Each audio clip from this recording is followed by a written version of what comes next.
Greetings and welcome to a Sip of Inspirations podcast.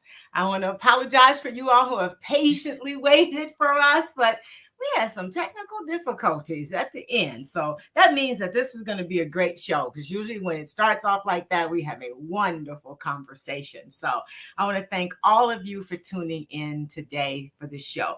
Now, I do my housekeeping at front because you guys know I forget. So go out to my website, champagneconnection.com. There's some free gifts for you that will help you actually improve your life and live the dreams that you want to live. And then there's some merchandise if you're interested in that too. So it's champagneconnection.com. I need to thank my sponsor, Rise. When you need a supply company to rise to your needs, call Resource Industrial Supply Equipment. They've been the sponsor since we started this about 4 years ago, and I am eternally grateful. Now, with that being said, I have a wonderful guest with me tonight. Asha B. Wilkerson, and I want to thank her for coming in because she actually has a business where she helps empower and heal Black women, Indigenous women, and people of color. And I think that that is absolutely fantastic because there are a lot of things going on with us that need healing, but it's wonderful when you can work with someone who looks like you and who have had some of the experiences. So I'm going to ask her to unmic and come on with me. So hi. Thank you. Hi, I'm so happy to be here. Thank you for allowing me to grace the presence of your show. I appreciate it. I appreciate you being here too. So I'm going to tell the audience a little bit about you from her wonderful background, because I find that people don't like to say got all these great things about themselves. So I'm going to say it for her. Okay, put it out there in the universe. So she is an advocate, educator, and life coach is dedicated to empowering Black, Indigenous, and people of color women on the journey of freedom. She's leveraged her legal expertise. So she's an attorney, okay, over the years to guide entrepreneurs of color through business formations and legal matters, ensuring their sustained success. Currently, she channels her passion into life coaching, helping BIPOC women break free from societal expectations and embrace a life of freedom. So whether it is freedom from expectations or freedom to live the dream that they actually want to live, she's there coaching them and empowering them to live in their power, light, and love. So thank you for being here. Thank you, first off, for the work that you do for people like me and others who don't know sometimes how to get there, and we don't have anyone who looks like us to help us get there. So thank you. Thank you. Thank you. Thank you. It is truly my honor and my pleasure to do the work that I'm doing. So we do have to start by finding out.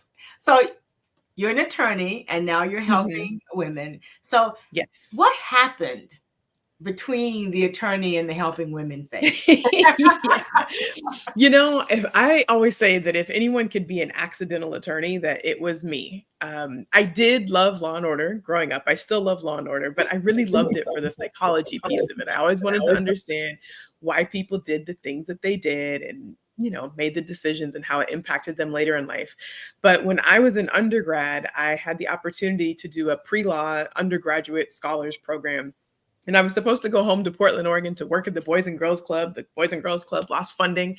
And so I literally just happened upon this opportunity, enjoyed it, thought, okay, let me apply to law school and see what happens. That's definitely my motto. Just apply and see what happens. And, who knows what doors will open from there. So I ended up going to law school, not because I knew I really wanted to be an attorney, but because between teaching and being an attorney, I figured that the legal background would give me the best platform to be able to help people in different ways, whether that was in court or writing policy or, teaching or doing a number of different things. So that's how I ended up in law school. But my passion, again, was never really law. It was really helping people.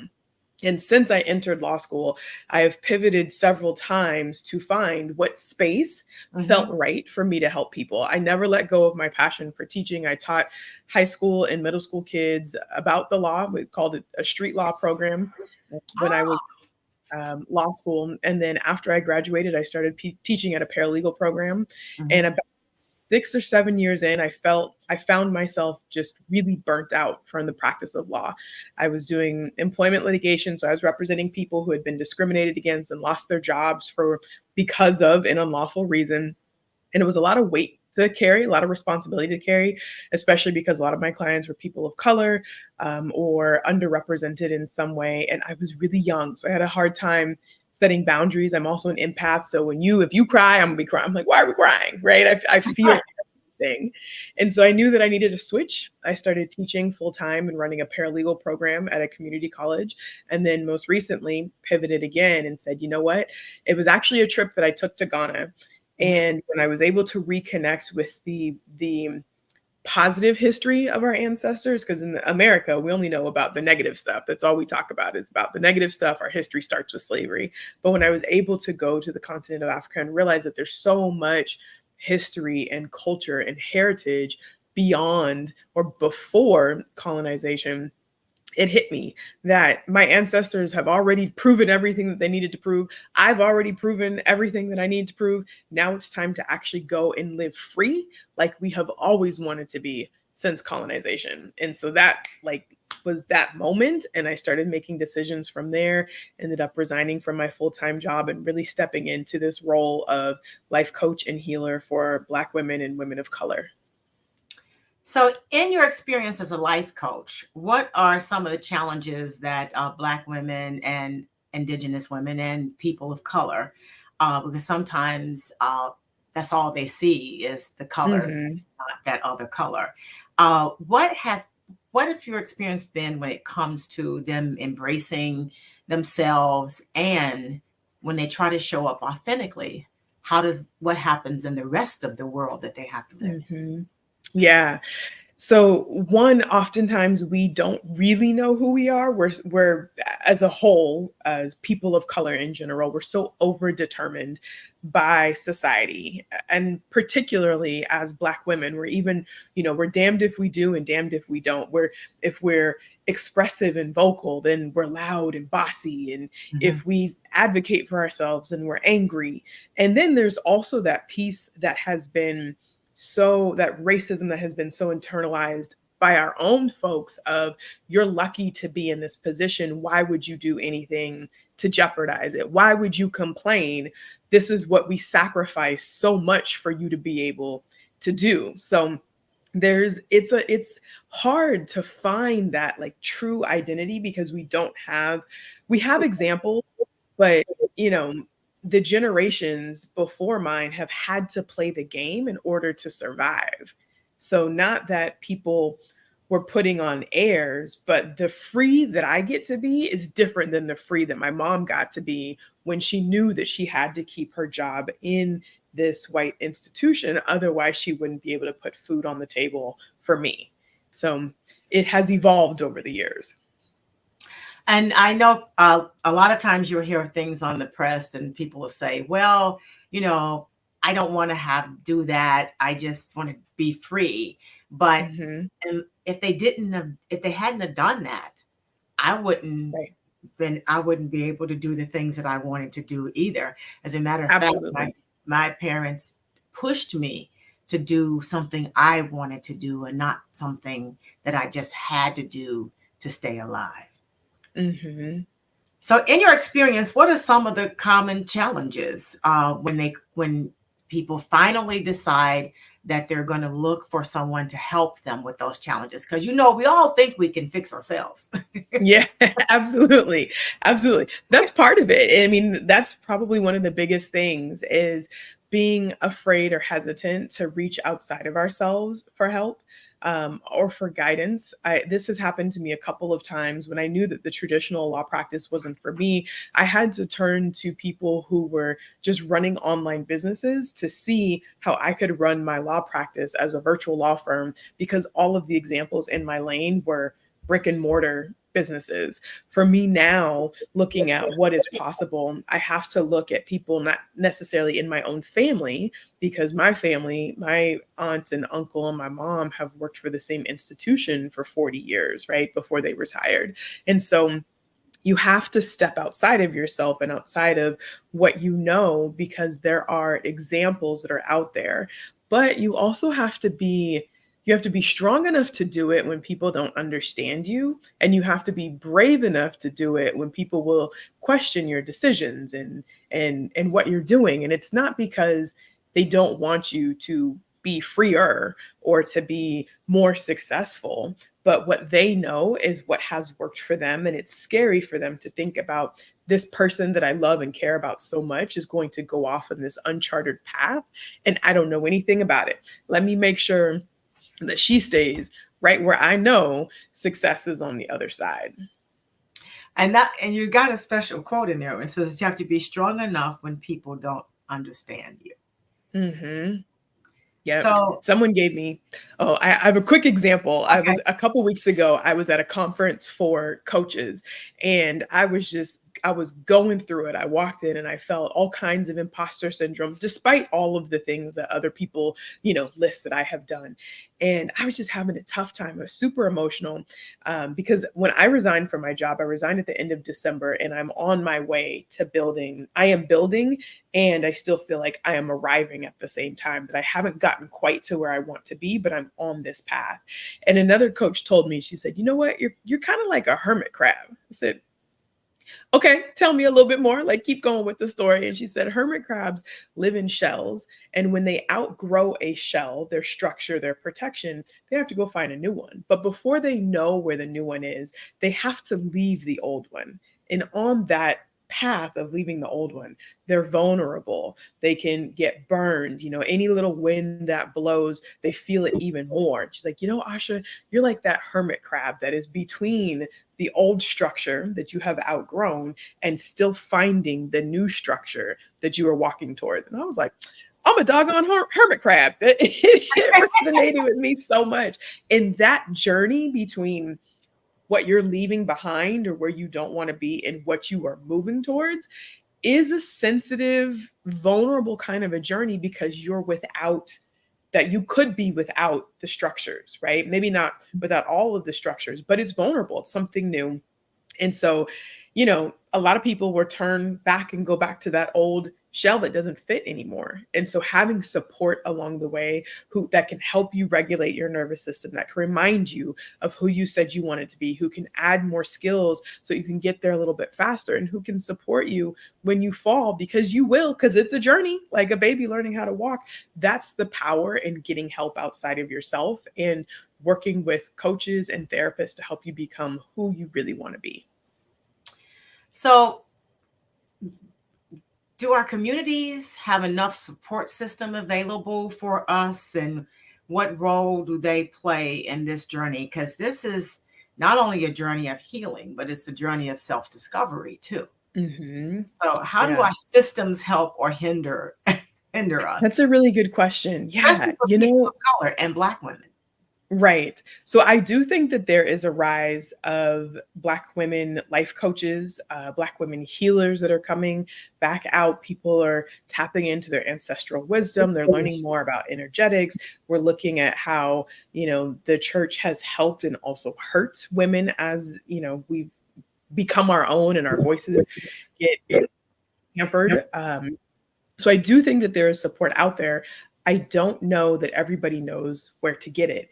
And you also have to be in a place of, I find it's two places. It's either like, I'm sick and tired of being sick and tired, where people have gotten, like, I can't take it anymore. I better find an alternative, or I don't know what's going to happen, right? That's one end. Or people have gotten themselves to a place where they're comfortable, they're financially comfortable, they've achieved what they want in their career, and now they're at a place where they're no longer in survival mode, and they can explore different things because they don't feel like it's as risky, or their needs are taken care of. So we want to be able to help people that are in the middle by doing things like, join a meditation session. Let's see what's going on, because most of us do not take time, or feel like we don't have even just 10 minutes, even just 5 minutes in our day to just sit there, close our eyes, and just check in with ourselves. What am I feeling in my body? What's going on? Let me just breathe and calm myself down. We're moving, we're going. Yes, I think that when when you get sick and tired of being sick and tired, there's a powerful place to be, because you Mhm. then make decisions, and none of them include going back to where you left. So, Right. so how do you convince people that meditation and sitting with yourself is important to do on a regular basis? Yeah. Not when you're just mad about something or crying about something, but every single day. Yeah. I would say I tell people to start where they are. So if the only time that you can think about meditating is when you are upset, do that and get into the practice of it. But it is harder to calm yourself down when you're upset if you have not developed the practice of checking in with yourself along the way. But again, start where you are. Take a bite of the apple wherever you can bite it, and then start to look at the bigger pieces of it. And just hearing stories and testimonials from people who have engaged in some of these self-care practices, a lot of times we think it's, oh, this is like spooky stuff. And it's not, it's really just sitting with yourself. I just recorded a podcast last week. When was the last time somebody asked you what you want? And then the follow-up question is, when was the last time you asked yourself what you want? We often are, again, just so busy that we don't check in. And the busyness, there's some reality to it, but there's a lot of avoidance to the busyness. And so my question then becomes, without judgment, what is it that we're not wanting to feel? What is it that we're not wanting to deal with? Because once you recognize it and you can name it, there's going to be a desire to do something with it, but you do have to be, prepared to work with whatever comes up. So when you work with women and they do sort of figure out what it is, what they want to do, and then that's not something that maybe society would embrace or your own family, Mhm. how do you help Mhm. them to still trust the path that their soul wants to travel? Yeah, that's a beautiful question. So, we do a lot of connecting with what it is that they really want. And I teach people to use their body's wisdom. So, somebody asked me the other day, well, I can't tell if it's my fear that's coming up or if it's my intuition. And I told her, I said, just, a minute a day, just practice closing your eyes and scanning your body. Start at the top of your head and notice what sensations you feel. Notice what you feel in your throat, in your chest, in your stomach, in your legs, in your feet, and just get a feel for what is your state. And then think about something that brings you joy, and scan your body again. Where do you feel that joy? Is it in your stomach? Is it excitement? Is it like a pitter pattering of your heart? Is it in your head somewhere? And then think about something that is the opposite of joy, something that you can't stand, that you don't want to do, and notice where that shows up and how that sensation shows up. And then that becomes your barometer, your gauge. And so now when you are making a decision, you know what your baseline is, but you can get quiet and go, do I want to move to Texas? Let me sit. Where do I feel that? What does that sensation tell me? When you begin to recognize your body's wisdom, it becomes easier to make those decisions, but not always, right? Because family legacy, family expectations, the guilt trip that comes down if I didn't work this hard for you to go play tiddlywinks. I could hear my dad saying that.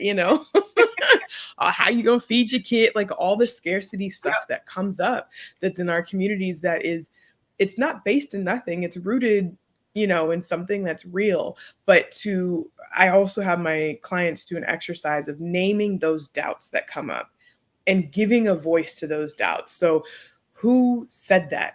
Where did it come from? Is it yours to own, or is it your parents? Is it your aunties? Is it societies at large? Then you get to make a choice of, okay, can I dismiss this because it's not really mine? And then the ones that are yours, we work through them to figure out what mindset shifts need to happen, what belief shifts needs to happen, and what evidence we need to gather to debunk this belief, this safety mechanism that says it's not possible or I shouldn't do it. I remember my mom had told me she's a career educator.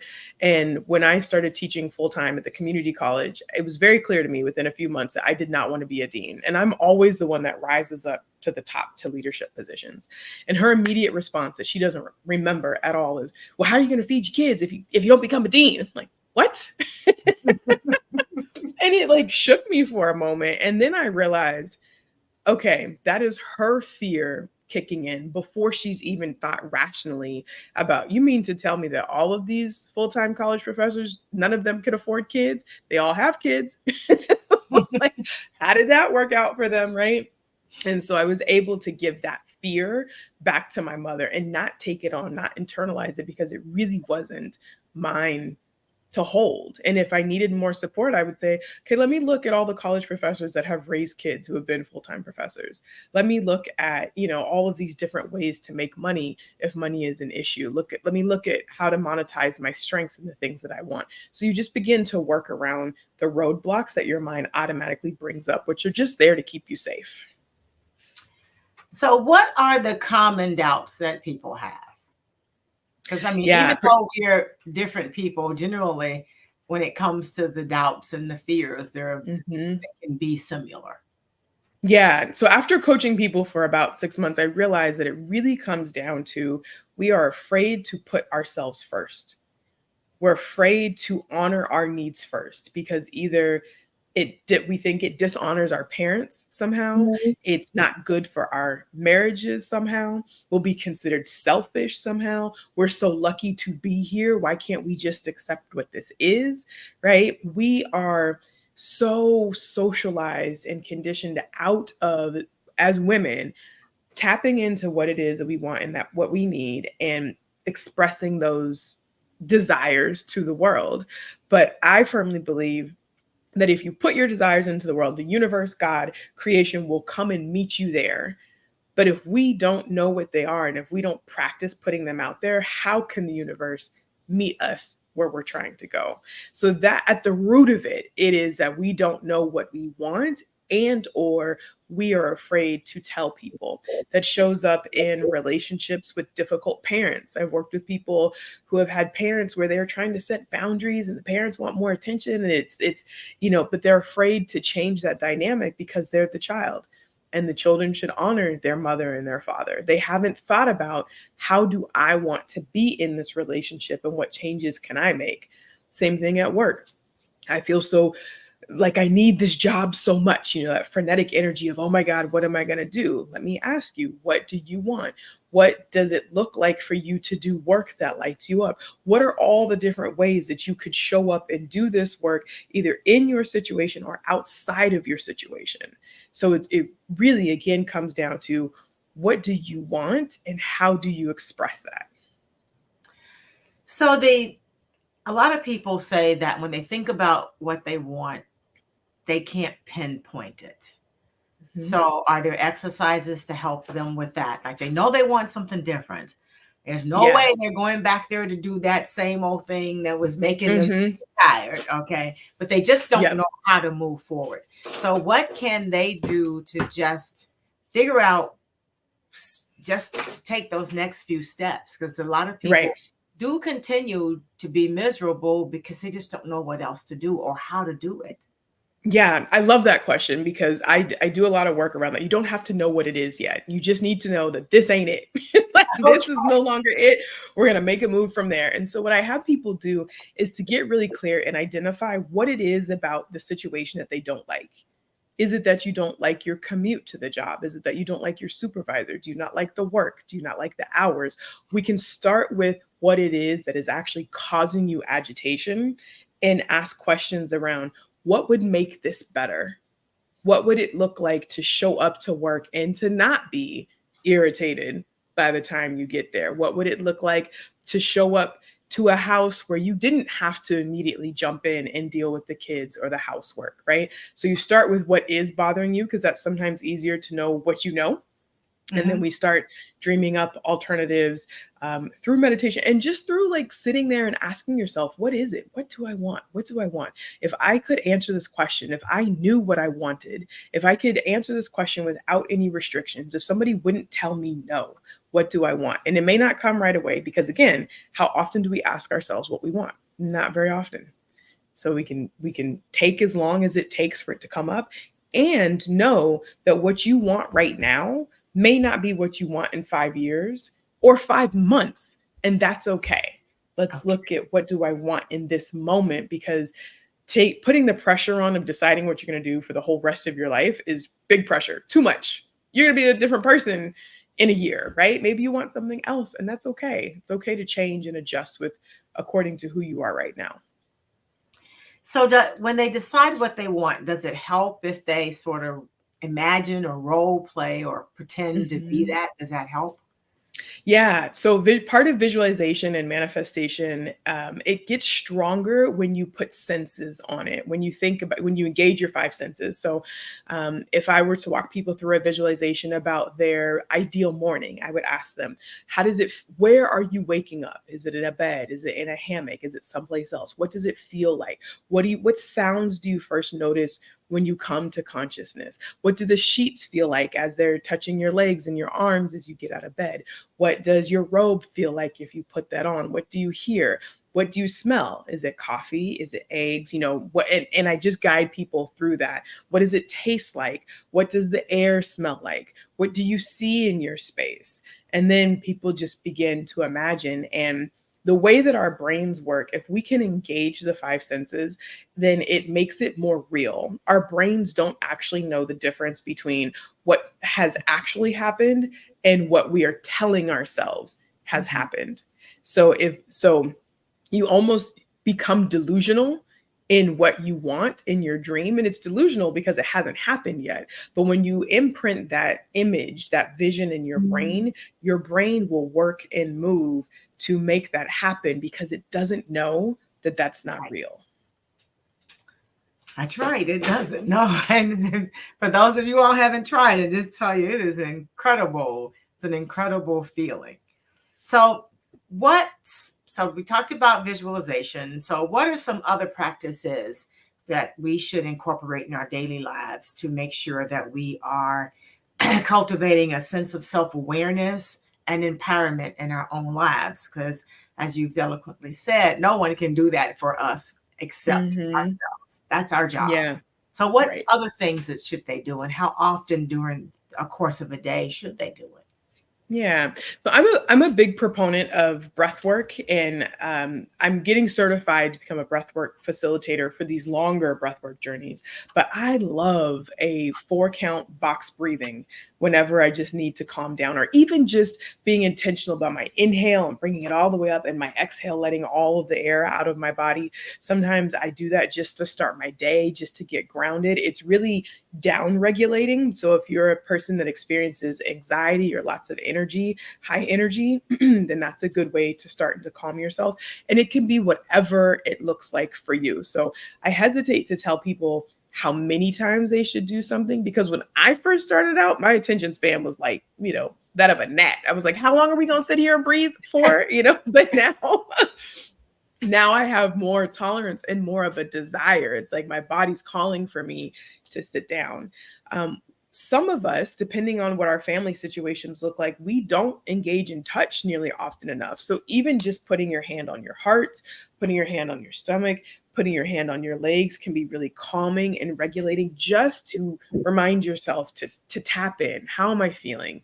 What am I doing? What's going on here? So I encourage people just to start noticing however they can. If they want to set a reminder 3 times a day to put their hand on their heart, okay. If they want to start a morning routine with just some breathing, um, that's fine too. I love journaling, but I am a Libra and my brain is going a million miles a minute, and I need that space to get things out. A journal or a writing practice can be really helpful to take these thoughts out of your head and put them onto paper. Not that you have to do anything with them, but it just gives them a space to go. And I really love movement practices, and as many exercises as there are in this world, there are as many different movement practices, and exercise counts as well. But find a way to move your body. Um, and weightlifting could be mindful, right? If you're doing it thinking about how you're moving, yoga is very mindful, but some way to move the energy so you're not just sitting and stuck, and it helps you to reconnect with your body, because when you're engaging in this physical activity, whether it's dance or something else, you need to be aware of how your body is positioned in the world. You'll start to just reconnect, notice things. Your body will start to wake up. You'll start to see how it feels, and then coming back into our bodies and connecting our brain and our bodies is the most powerful thing that we can do. We've been so connected for centuries from our bodies, and that is our work, to get back into them and listen to the wisdom. So do you have a favorite meditation practice that you do just for meditation? I know there are thousands of them, but yeah. Yeah, there are a lot. You know what? My favorite practice, which I guess is meditative in a sense, is to get up, make a cup of coffee in the morning, and go sit either back in my bed with my journal or in front of a beautiful window where sunlight is coming in, and just to start writing. And sometimes I'll pause and I'll just close my eyes and feel the sun or just notice. But I love to start my morning like that. And it's not with an agenda, this is what's going on today, or this is what I need to get done. It's not my to-do list, but it's just, is there anything that's coming up that I want to write about? Or how do I want my day to go? And I was better a few years ago about going to the gym first and then doing that.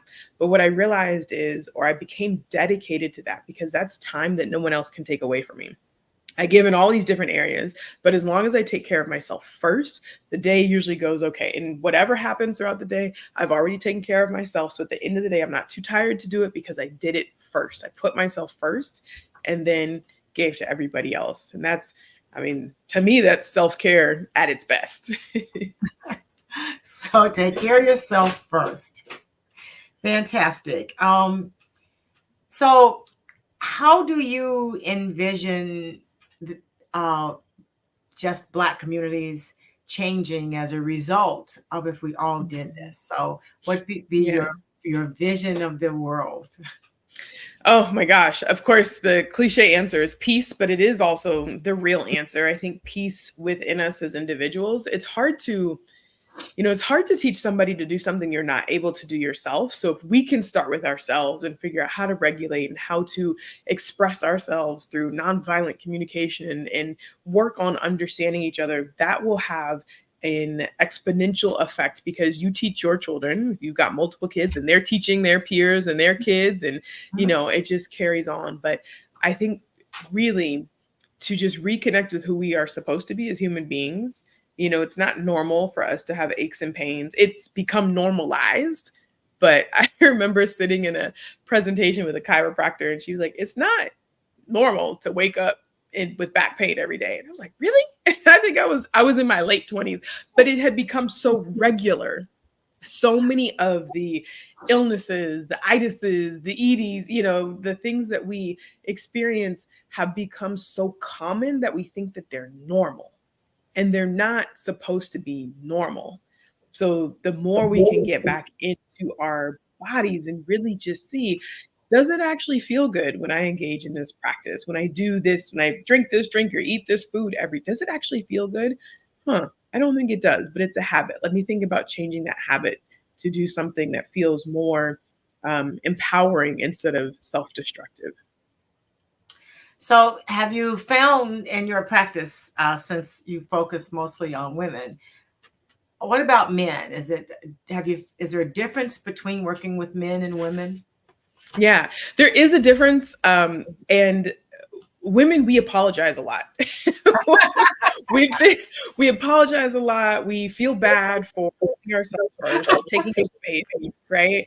All the things that we've been conditioned to do as little kids, like don't interrupt. And the boys aren't socialized the same way. They're supposed to be loud and disruptive. And I was just saying the other day, as women, we're often taught to go, oh, I could be wrong, but here's what I think, right? We excuse ourselves before we even speak.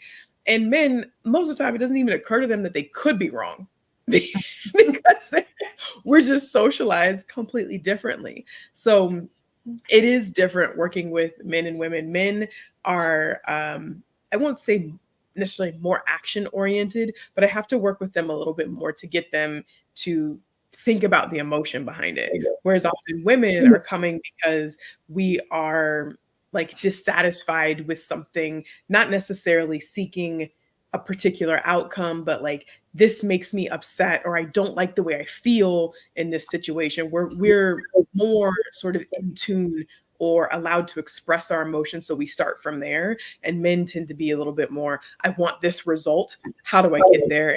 And incorporate the emotions back with them. Okay, so that's interesting. So I guess because I sort of operate like that, so that's interesting. But I was raised With, by grandparents, so with the goals first or with the emotions first? goals Operate like first. Yeah, with the that. goals, with the goals Yeah. first. Um, and but then it was, in the South, and racism was much different than if you were raised Hmm. in other parts of the country. So a lot of that was to just help you just stay alive, just Right. stay alive, Right.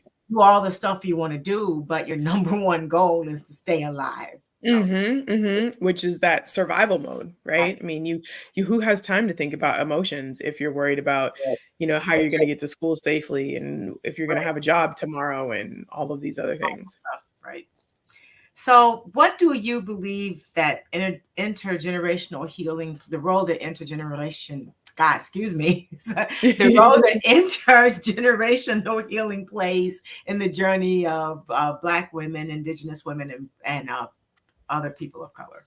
Yeah, I think it's huge. I think it's recognizing the strength of our ancestors and of the women who raised us, and then also forgiving them, because it's so easy as the child of people to be like, oh, they didn't do this right, and this is why I'm like this, and this, and to see the shortcomings, but also to recognize that they were probably barrier breakers as well in their own right. And so we are building on the shoulders of all of the people who have come before us, and each generation gets to do a little bit better, to do a little bit better and a little bit better. And hopefully we will be healed really soon, and to not underestimate the amount of healing that we can do within ourselves, whether we don't have kids or already have kids. It's not too late. There's a lot of healing that can come even in adult parent child relationships as well. So, storytelling. So, how would how would it affect us if our ancestors actually sat down and told their stories, and then even talked about the experiences that they went through? How would that help the healing process? Because I know there's Yeah. so many stories that die with our ancestors, with our elders, Mhm. just die. We don't know what those stories are. And then I know even for myself, as I've looked through my background of some of the elders, I was amazed, surprised, and angry about a Yeah. lot of the things that they had to experience. Yeah. I was just having this conversation last night, with, some like a teenager who's was born in the US, but family is Senegalese and doesn't know a whole lot about the culture.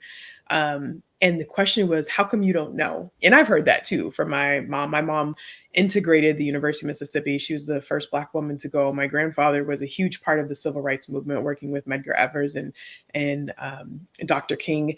And the storytelling is an active piece. Kids don't just get it just by being next to you. And I'm always so amazed at how much I learn whenever my uncle and my auntie and my mom get together, because they start talking about Miss AQ White and Mr. Slow and Mr. Rainey and like all these people, and I'm like, who?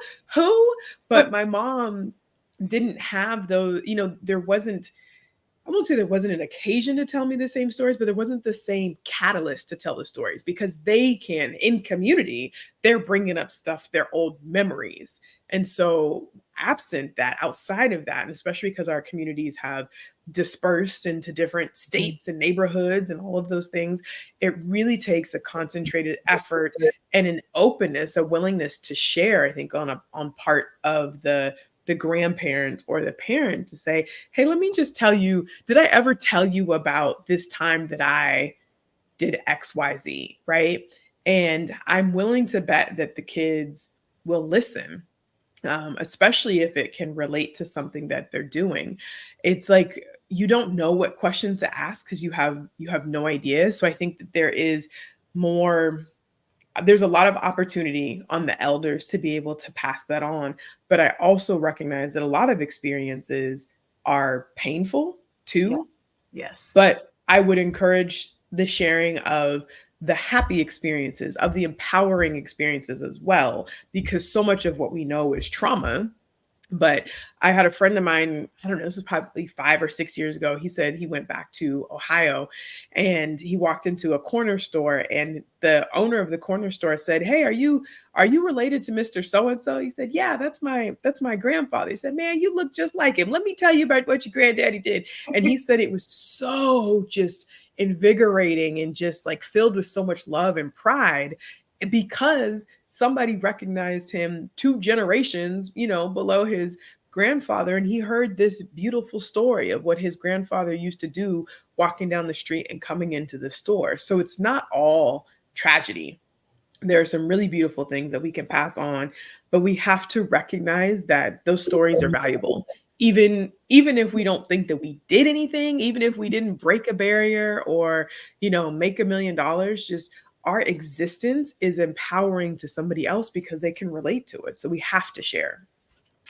Yes, and we have to ask them to tell us those stories too, because they Yeah, don't think that we want to hear those stories. I know that's what right. happened in our family. I remember when I was little, my uncle was a civil rights attorney who also marched with Dr. Martin Luther King and from Little Rock, Arkansas. And I saw some things, but you don't know what you're seeing when you're that young. So as I Right. got older, I started asking questions, and they were glad to talk about it, but they just didn't think I wanted to know because that Hmm. thought that I was into the new way of thinking for kids my age. And it's like we do need to know those stories. So if you're We do. listening, ask your parents and grandparents to tell you those stories because they're wonderful stories. There's some great things in those stories. So, are there any other cultural or ancestral practices that have been instrumental in your journey that could also be instrumental in our journey too? The first thought that I had was dance. Just dancing, and not even necessarily like going back to West African dance or anything like that, but just the movement of your body and song. So much gets released just by singing, turning up the music loud and belting out the top of your lungs and just moving around. You see it in every culture that there's dance is connected to just life.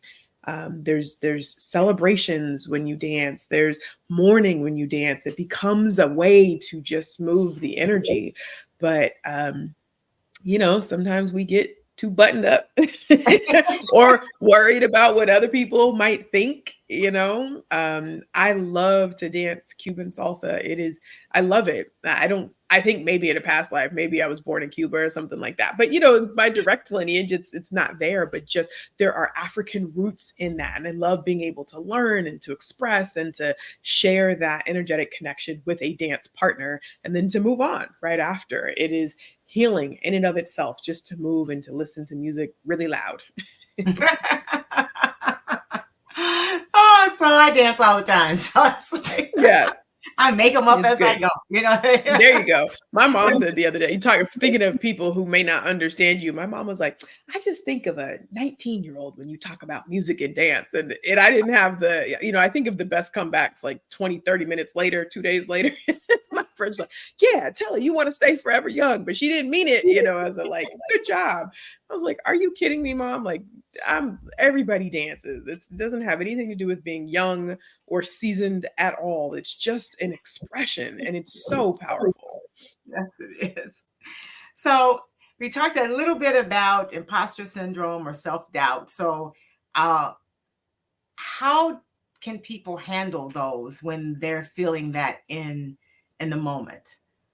Yeah. One, I would say recognize that it's normal. Oftentimes we don't feel our feelings because we think that we shouldn't be feeling them. But emotions are just signposts that there's a little bit of work to do, that there's a little tenderness here, there's something that's going on. And so what your body's asking you to do is just to acknowledge it and just to tend to it. So feeling imposter syndrome, I think, is normal. A lot of people feel that way. And then the work is to remember who you are, not just what you've done, but really who you are, and that you are just as deserving to be at this table, at this event, selling this course, doing this thing as the person next to you. And the third thing is that everybody has a struggle. I remember when I was a kid, my mom, maybe I had said something about some family that I thought was perfect. And she was like, honey, no family is perfect. Every family has its thing. I was like, really? I remember being like 8 or 9, being shocked. And then when I started to observe a little bit more, I was like, you know what? Yeah, she was right. Like there's no family that's perfect, no person that's perfect. And just to remind yourself, you are having a human experience. And why would you be any less compassionate with yourself than you are with somebody else? If you treated somebody the way that you treat yourself, you're probably ashamed and embarrassed. So stop it. My mother used to say, baby, everybody's life is six in one hand and a half a dozen in the other. In the other, Because right? if they were passing the bag out and you put your hand in and picked out their struggle, you'd want yours back. Right. That's so true. It is so true. I mean, that's perfect. It's like that's ancestral wisdom, right? But it is so true that I don't think anybody goes through life and doesn't have some sort of struggle. It's a part of life. You got to ride the waves and learn how to get through and make it to the other side. So, there's a difference between struggle and suffering. So think about, where you can not suffer, but struggle is normal. So, when we think about the representation of Black women or in media and popular culture, so how does that affect the regular population and their identities? Yeah. Okay. Well, that's a big question. I was trying to do some research about social media statistics a couple weeks ago. I don't even remember the question that I was actually looking up, but what I saw was, I think 10% of social media users produce 90% of the content or something like that. And so it reminded me that even when we are engaging, looking at TV or looking at social media and seeing examples, it's only a small percentage of people that is represented in that example that we see. And so the majority of people are probably a lot more like you than the people you were seeing who are influencers, movie stars, blah, blah, blah, right? And just to keep that in mind, to really keep that in mind, like what is it that you want and what are you following, and to make the choices about how does following this trend, this person, this TV show actually make me feel? And does it really resonate, or does it pull up something in me that makes me feel like I'm inferior, or like I'm not good enough, or not pretty enough, or not rich enough, right? And to use what you really want as your filter to say yes to the things that align and no to the things that don't. I'll give an example. A couple years within the last few years, I've been looking at a lot of like just different dating content and stuff and these podcasts. And I thought, well, maybe I'll listen to some podcasts from the male perspective because, just to get the other side.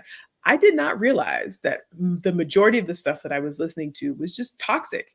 I had no idea. I didn't get it until I started listening to a wider range of content and hearing from people who were actually in relationships. Like, these single people don't need to be talking about like half this. It's just stupid, right?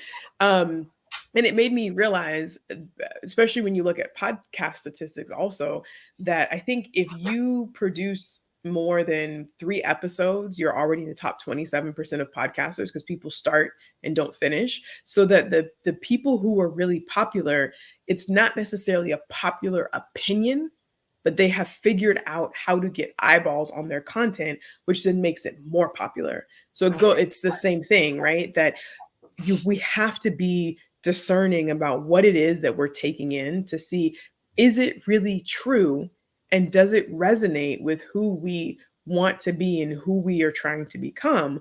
Or does it tear us down and make us feel like we are lacking in some kind of a way? Then you got to make a choice about, are you going to continue to consume it or no? That's true. And you can make that choice. You can't. We always have a choice. Oh, and some of it really is entertaining because you listen to what you say and you say, oh, yeah. Okay, we're going to welcome you to the real world. Absolutely. One last question. So, what message or words of encouragement would you like to share with Black women, Indigenous women, and people of color who are on their own path of healing and self-discovery? Yeah. My message is to learn what it is that you want and that you desire and start to put that first. Start taking care of yourself before you take care of other people. And don't let anybody tell you that your wants and your needs are too much. You have to learn how to have your own back, to validate yourself, and to know that what you're experiencing is within the realm of normal and that that's okay. So surround yourself with the people who are going to help you grow into the person that you want to be and be unapologetic about it. You don't have to be loud and, and like cuss everybody out who's not on board with it. That's not what I mean, but just to be like steadfast in your commitment to yourself. And that commitment to yourself does need to, as she mentioned earlier, it does need to include some daily meditation because you've got to check in with yourself. I recommend twice a day, in the morning and in the evening. Just check in with yourself because you've got to look at the lies that you've told yourself and discard them, and the lies that other people have told you about yourself and discard them. And meditation will actually improve your other life. There are some great statistics that say that people who meditate every day or have a gratitude list every day make it 11 to 15% more than other people. So see, there's a reward in that too. So I want to thank you for joining me today. This has been a great session, wonderful session with some great information. And for those of you who are listening, I want you to reach out to her. So give them your contact information, please. Yeah. Absolutely. Thank you so much. I've had such a great time. I love the questions that you asked. So you can find me at ashawilkerson.com or on Instagram at Asha Wilkerson Esq. I would love, love, love to hear from you and to see what you thought about the episode. I would love to also tell you how I can work with you, which includes a retreat to Ghana, one-on-one coaching, and Reiki healing sessions. Okay, and repeat the websites again, because people don't write that fast. Right. It's Asha, ASHA, Wilkerson, WILKERSON.com. And then on Instagram, it's Asha Wilkerson ESQ.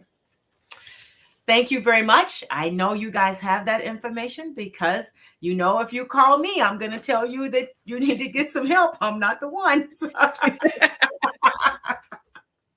So as we close today's session, I want to remind everyone to be inspired. And until further notice, I want you to celebrate everything. May this day offer you just what you need in each unfolding moment. Do not go gently into that good night, but find a heel worth dying and take it. Be the person that you've been waiting for. Make today so awesome that yesterday gets jealous, and above all else, do it your way. I'm Stephanie Wilson-Coleman, known as the Empowerment Doctor, and as I always say, I can accomplish anything with the right pair of shoes. You guys have a great day. I really appreciate you taking the time to watch us. So I won't say bye now, but I'll say to next time. Bye.